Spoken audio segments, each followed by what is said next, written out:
Menyibak langit tanpa dentuman, X-59 Coes, jet supersonik masa depan NASA. Bayangkan sebuah pesawat meluncur di langit dengan kecepatan lebih dari 1000 km per jam, lebih cepat dari suara, namun tanpa suara menggelegar yang menggetarkan telinga. Tidak ada dentuman sonik yang memetik seperti letusan petir di atas kepala. Hanya keheningan, atau paling banter, suara seperti pintu mobil yang ditutup dari kejauhan. Inilah X-59 Coes, singkatan dari Quiet Supersonic Technology, proyek ambisius NASA yang dirancang untuk mengubah masa depan penerbangan supersonik. X-59 bukan sekadar jet eksperimen.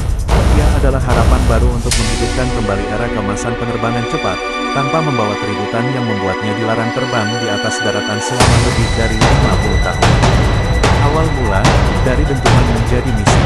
Sejak era jet Concorde, penerbangan supersonik komersial telah menemui jalan buntu.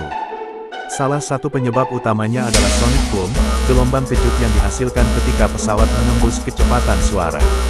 Suara keras ini bisa memecahkan kaca, mengganggu hewan, dan membuat penduduk mengeluh keras. Akibatnya, penerbangan supersonik dilarang melintasi daratan di banyak negara, termasuk Amerika Serikat. Namun, ilmuwan dan insinyur NASA percaya bahwa teknologi baru bisa mengubah aturan main.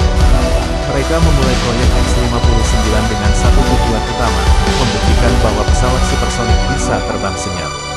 Desain tak lazim, misi luar biasa. Begitu Anda melihat X-59, Anda langsung tahu ini bukan pesawat biasa. Hidungnya sangat panjang, sekitar 11 meter, lebih dari sepertiga panjang tubuh pesawat itu sendiri. Ini bukan sekadar gaya, tapi kunci dari desain aerodinamis untuk mengontrol gelombang kejut dan meredam dentuman sonik menjadi halus. Kokpitnya tidak punya jendela depan tradisional. Pilot mengandalkan sistem kamera dan tampilan digital beresolusi tinggi yang disebut External Vision System (XVS), memungkinkan pandangan yang lebih akurat bahkan dalam kondisi sulit. Mesin jet General Electric F414-nya ditempatkan di bagian atas badan pesawat, mengurangi turbulensi dan memperhalus distribusi gelombang tekanan. Semua ini dirancang untuk menghindari benturan gelombang udara yang menyebabkan dentuman sonik keras. Terbang di atas kota tanpa mengganggu. Tujuan utama X-59 bukan sekadar terbang cepat, tetapi mengumpulkan data dari masyarakat.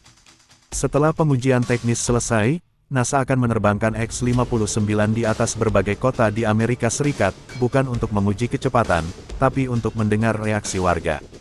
Jika penduduk melaporkan bahwa mereka nyaris tidak mendengar apapun, maka X-59 telah membuktikan misinya berhasil.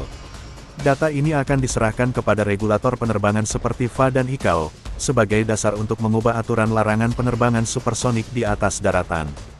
Dengan kata lain, X-59 adalah langkah pertama menuju kembalinya penerbangan sipil supersonik. Jika sukses, X-59 bukan hanya membuka jalan bagi pesawat penumpang yang bisa terbang dari Jakarta ke Tokyo dalam 3 jam, tapi juga mengubah cara kita mendesain dan mengatur transportasi udara. Perusahaan-perusahaan seperti Boom Supersonic dan Lockheed Martin sudah mengamati dengan cermat. Mereka menanti hasil X-59 sebagai landasan legal dan teknologi untuk mengembangkan jet supersonik komersial generasi baru. Proyek ini adalah kolaborasi antara NASA dan Lockheed Martin Skunk-Works, tim legendaris di balik jet-jet ikonik seperti SR-71 Blackbird dan F-117 Nighthawk. Mereka menyebut X-59 sebagai salah satu proyek paling menantang dan revolusioner dalam sejarah mereka. X-59 adalah paradoks yang memikat, pesawat tercepat dengan suara paling lembut. Ia membuktikan bahwa kecepatan tak harus datang dengan kebisingan. Bahwa kemajuan teknologi bisa mengharmonikan kekuatan dengan kenyamanan, dan kecepatan dengan ketenangan. Ketika X-59 mulai menembus langit dan menorehkan jalur putih di angkasa tanpa suara menggelegar, kita akan tahu, masa depan penerbangan telah tiba, dan kali ini, ia datang dengan hening.